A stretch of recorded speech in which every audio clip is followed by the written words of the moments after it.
हुकूमत, पंजाब हुकूमत, वज़ीर आला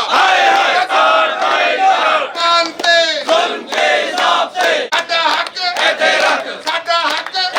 जी निशर अस्पताल में इस वक्त एहतजाजी मुजाहरा जारी है और पंजाब हुकूमत के खिलाफ और सेक्रेटरी हेल्थ के खिलाफ और महकमा सेहत के खिलाफ जो है नारेबाजी की जा रही है। यहाँ पे डॉक्टर्स हमारे साथ मौजूद हैं।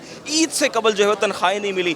जुल्करनैन साहब, ईद से कबल कितनी तनख्वाहें नहीं मिली और कौन कौन सा स्टाफ है इसका, और क्या आप लोगों का लाहेमल है? एहतजाज तो आप कर रहे हैं आज। जी बिल्कुल।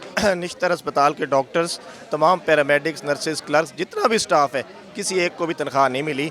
ईद का महीना है, पिछले महीने भी 11 तारीख को मिली। हमने मुजाहरा भी किया है, एहतजाज भी किया। इन्होंने कहा जी इस महीने मिल जाएगी, लेकिन 3 तारीख हो गई है। अफसोस की बात है अभी तक पंजाब हुकूमत ने बजट ही रिलीज़ नहीं किया।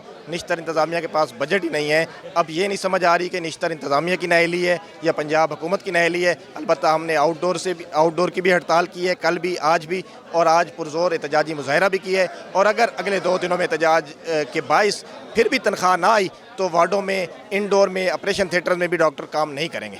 जी बिल्कुल, अगर अगले 2 रोज़ में तनख्वाह ना आई तो फिर वार्ड्स में, इंडोर्स में और ऑपरेशन थिएटर्स में भी काम बंद कर दिया जाएगा। पंजाब हुकूमत, पंजाब हुकूमत, वज़ीर आला मानते